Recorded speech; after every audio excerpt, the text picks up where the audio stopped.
Bien aimé, nous avons utilisé les deux langues, le français et le lingala, pour nous permettre de comprendre Elori Naina Loba. Comme nous avons pasteur Ti, nous avons pasteur Tito, Isuku Gafujeti, parce que les lois, ils ont makamako bombe sous ba kombote, makamako kozwa kombo ya bato mususu to utiliser ndenge bato baza ko utiliser kombo oyo abotamaka nango te aye azwa ngo akumisha ngo kombo moko officiel wana ezali vraiment abomination nzambe akobenga ngo abomination. Donc kombo na ngai pasteur Ti baza ko benga Tito mais nzambe alobaka na ngana bongo yango na Ti wana eza ba détail ko pesa lelo te eloko na lingi na loba na peuple congolais pour banda makambo e bandi personnellement nalandi oyo le kana Congo nalandi oyo le kana diaspora namoni ata mosali na ndambe moko te atelemi apesa position ya ba chrétien na ya ba serviteur de Dieu na monde mobimba na monité. Alors eloko nini ngai na lobi na bima tout simplement parce que naza doyen ya ba pasteur francophone na Royaume-Uni na Angleterre et cause la doyen eza titre T ezali pe honneur T ezali nde évidence non seulement ya âge mais aussi ya musala na nzambe ona sai na kati na mboko oyo. Donc eloko etindi ngai na ya koloba na kombo ya ba pasteur na kombo ya bandimi spécialement au bazan Angleterre eza pona za doyen soki pe na vandi bato bakutuna me doyen oza wapi tozo yoka te na comment pas beaucoup ebele awa naza na quelques brochures na comment qui dernièrement spécialement depuis le mois de juillet année passée na ko talisa bino moi mususu parce que na kamata quelques éléments na kati na ba brochure yo pona ni na komaki yango parce que situation oyo toza ko traverser na Congo mingi toyebaka te ke baracine nango eza ya mudindo euta depuis époque ya ba esclavagiste eleki na ba colonialiste ba impérialiste ba kamati yango siko ba bwakeli biso moko ba africain biso moko ba congolais to bandande ko boma na biso na biso. Et ça fait très historique et très important que to prendre conscience que lelo boye na batu amayi lotozana bango na kati na mboka na biso na ba porte oyo nzamba permettre que efungo na pona biso tozali na accès na ba connaissance nyonso oyo bato mokili baza na ngo lelo boye. Ndenge nazotala bandeko baza na États-Unis nakamataka kaya professeur de baba onazo na ba information ne mingi aza ko kota na bisiko bato akota kate. Donc ezali ba grâce moko exceptionnelle tozana ngo. Mais au-dessus de tout ça biso basai na nzambe tozana mukumba moko eleki mikumba nyonso na monene toyebi que mosala na nzambe eyaka liboso ya misala ya mokili nyonso po nzambe aza ebandeli pe suka ya makambo nyonso na français babengi ye le premier l'alpha et le dernier l'oméga. Donc eloko moko ekoki kosala na mokili te soki boti nzambe na kati te yango wana nalingaki na banda nanu na prière oyo ya ngai ndenge nazomona bato ya mboka na ngai mokili na ngai ndenge ezobeba ebebi mingi sikoyo tokomi na suka vraiment meme nzambe na likolo alembi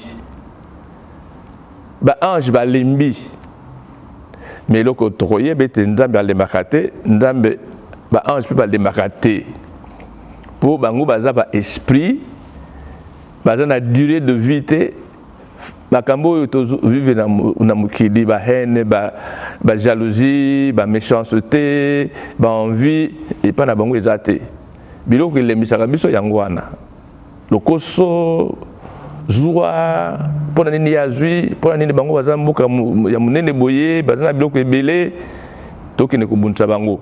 Ba les hommes sont exatés. Na lingina na tia prière. Bongo na oumi la mingité, les quelques minutes que je vais utiliser pour m'adresser à vous, que chacun reçoive quelque chose. Voilà, Éternel Dieu des armées, le créateur des cieux et de la terre, il est reconnu que devant toi, tout genou fléchira et toute langue confessera. Et ces paroles concernent Jésus-Christ qui est venu sous la forme humaine, ici sur la terre, mourir pour nous racheter. Nous racheter de quoi? De la malédiction de la loi. Et la malédiction est entrée depuis le jardin d'Éden. Aujourd'hui, le Congo est en train de vivre cette malédiction en voyant le sang humain couler comme le sang des animaux, et même pire que le sang des animaux. Or, tu as interdit que quelqu'un ne verse pas le sang d'un autre. Tu lui redemanderas ce sang. Donc je voudrais dire dans la prière que ce sang qui est en train de couler inutilement, les gens ne tiennent pas compte que ce sont des âmes, de nombreuses âmes vivantes qui sont en train de sacrifier. Ils ne se rendent pas compte qu'ils auront un prix à payer. Tu leur redemanderas ces âmes-là. Je voudrais prier pour que tu puisses toucher quelqu'un qui porte une arme, de la déposer et de ne plus tuer. Je voudrais prier, Seigneur, à tous ceux qui ont de la haine contre le Congo et les Congolais, de changer de cœur. Parce que ce cœur, qu'ils le veuillent ou pas, ne les conduira nulle part. Je prie aujourd'hui, Seigneur, que la guerre s'arrête et que tu établisses des autorités avec un gouvernement qui se préoccupera des intérêts du peuple d'abord. Et ici, c'est sans parti pris. C'est ta volonté. Jésus est venu mourir sur la terre pour tous les habitants de la terre. Il n'a pas fait de distinction parce qu'il ne fait point d'acception de personne. Seigneur, je prie que cette prière atteigne quelqu'un quelque part et que celui qui doit se repentir puisse se repentir. Que celui qui doit abandonner des mauvaises voies abandonne les mauvaises voies. Que celui qui fait du bien continue à faire du bien. Mais que tout concourt au bien de ton peuple et de toute la nation congolaise, du nord au sud et de l'est à l'ouest, sans un centimètre de soustrait par un peuple extérieur. Je te remercie parce que j'ai pris conformément à ta parole au nom de Jésus-Christ de Nazareth. Amen. Alors, dans le contenu de la lingala, ceux qui priaient, on a été le français à traduire yo yango. Pour na ngina kamata ta mingité. Na loi ki boy, makambo yo pona biso ibanakala. Ibanaki depuis temps il y a Louis XIV au muto elaboraka mukana liboso ya kutia bato mwino na boumbu. Babengaka le code noir de Louis XIV. Na kati na mukanda wana na sina koma babuku mususu likolo na yango nebike mingi batanga te. Mais na kati na mukanda wana ba doctrine otoza komona eza ko évoluer kino lelo. Oye komi liboso ezaka mindele ba dominer bato mwindu ba komisa bango ba umbu na bango et komi bato mwindu ba bana ko dominer bato mwindu mususu. Même na kati na mboka moko bato mususu ba bana ko dominer pe ko boma ba pauvre bato baza faible o baza mindu kité. C'est une culture esclavagiste qui a été adopté par les colonialistes et pérennisé maintenant par les autochtones. Alors, le principe Nabango Ezakinini, notamment biso ba congolais tous aka dominé na ba belge ba résumé ka théorie ya Louis XIV par phrase oyo bazako loba diviser pour régner. Ba yebi que po ozwa kimokonzi likolo ya bato mususu o bazana bangwa ko sangana o bayokanaka o balinganaka, il faut okotisa ko kabwana na kati na bango. Ko kabwana bati ba doctrine ba développer ba théorie anthropologique po balakisa que voilà mutoyo aza mukuse bakoki koyokana te na muto aza mulai ata baza libota moko tozo mona na kati na mboka na biso que muto aza nzoto mwa pembe akoki koyokana te na muto aza nzoto mwindo ata baza papa moko mama moko que muto alobaka munoko mususu bakoki kolingana to koyokana te na oyo alobaka munoko mususu po bakoyokana te, ce qui est faux et archi faux. Pour na mboka na biso tilelo, il y a des villages na Congo au côté de mboka, il y a au moins 7 tribus qui cohabitent bayokana kana bango, mais pour garder leur authenticité baza ko compter qu'utiliser munoko na bango moko.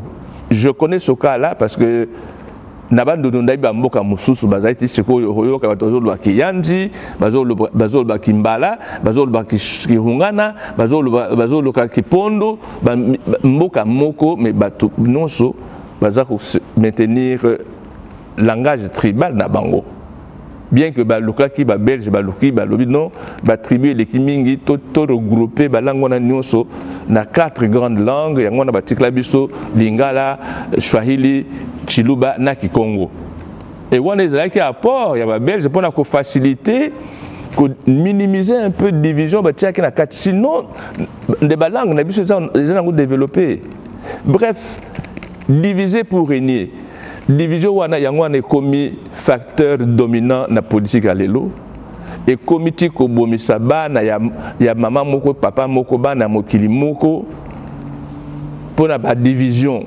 Division, il y a idéologie, division, il y a appartenance. Dans la division, mbongo et koti, ba parti au bazana mbongo mingi, mbongo bazoyi bana mokili, baza ko étudier mbongo wana pour na corrompre. Ba ko corrompre la population pour soutenir bango. Est-ce que vous pouvez comprendre que les facteurs de division pour boyo kanate pour bolinganate? Pour Bango Balobi, les Belges, ils disaient, pour les Congolais, diviser pour régner. Mais Bango Moko na Belgique, l'union fait la force. L'union fait la force. Parce que si vous avez Sangana, vous avez Makash. Si vous avez divisé, vous avez la faible. Division est un facteur dominant, il y a culture où imposé sur les lots. Il y a même la province, la Kaboli, entité administrative, et comme il y a Mike, au Kansa, administration, même coloniale, il y a une administration un peu plus organisée, il y a 6 provinces. Si vous avez une commission qui a 60 combien d'habitants. Donc, on a déjà division. Il faut tout contre division pour toute unité, même dans la parti politique. Kozala na opinion to na avis différent na o mususu eza mabete même bato amayele balobaka c'est du choc des idées que jaillit la lumière to ko kozabiso nyonso opinion mon côté to ko zabiso nyonso point de vue mon côté même na cadre na famille ba mususu mwasi na mbade bazaka motu na makanti na ye bana bakoya surtout bano bazoye koleka mayele ke baboti na bango bana bakoya na point de vue na bango mais beaucoup bomanate oko boma mwasi noté to ko mobali noté pour aller na point de vue mususu akomi ennemi na yo non. Donc même manakata ba parti na protoire watozana ba parti ba présenter programme botali programme ya oyo botali programme ya oyo bolobi non biso to préféré na mbulo yo na période oyo to préféré programme ya parti oyo mais beaucoup bomanate. Donc na lingi ka na attirer attention na biso bako division wana ekoti na église division wana ekoti na ba chrétien tango tozo sambela okoyoka nini ah kuna iza bato catholique bato 5 bisto ba protestant to kotate nakata ba protestant o l'église traditionnelle na ba église de réveil nakata ba to réveil o non o boye basambela ka boye o boye basaka boye babani ko kene ko tsama makamba kisi na bakambo ya kubomana na kati na mangomba bon to ko sambela nzambe moko akuyokela biso ndenge nini bandeko.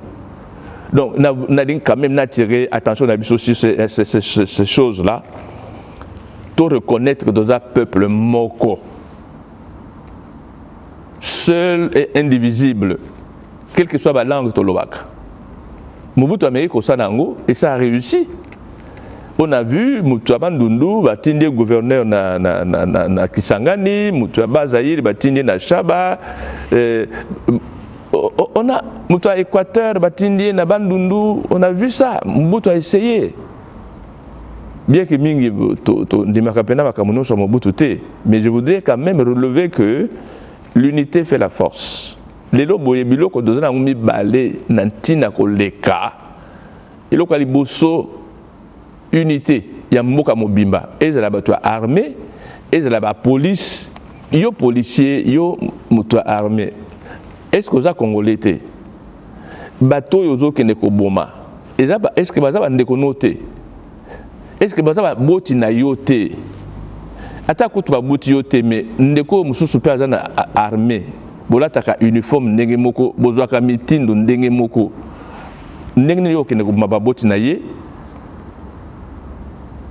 alors que baboto ya yo moko za ko préserver bango ndenge bato politique bazo sala tango makambo ye ndongo bakamati basi na bana batindi bango na poto pona poto baninga base bayoka bayeba tina démocratie bayebi tina ya respect ya homme ozo mona makambo zo le kana poto mutu moko akufito mibale Occident mobimetelemi metala bato bazo kufe pa na biso même ba mboka oya nzunga na telemia ya ko intervenir soit pour na ko soutenir soit pour na ko présenter ba condoléances baya basala ba défilé baya basala ba biloko ya boya ndenge na ndenge même ba konja mboka kuto baza ko reconnaître que telle que population na bango baza ko kufa ba yoka mawa. Ce n'est pas normal, ce n'est pas normal. Donc, nous avons sensibiliser biso poto yebete tozali peuple moko tozali nation moko armée il faut la moko pas une armée qui utilise les armes contre la population désarmée mobeko ya armée la guerre et lobby était mutu oyo azana munduki akoki kobondisa mutu oyo atangi munduki te ye muninga ye maboko pamba yo za na mitrailleuse oza na balance missile oza na biloko ndenge na ndenge yo oza ko bete masasi alors que yo prenons même légitime défense il y a bois qui libanga est-ce que libanga ko boma yo mais pour nini yo ko beta lisasi de colonna ye lokwa ndeke ou bien lokwa nyamazamba. Ce n'est pas Eza Mobeko ya armée, surtout pendant la guerre. Pour Biloko Bino Bizo comme ça, la guerre. Soulèvement populaire, la guerre. Donc, armée, il faut être armée à la disposition.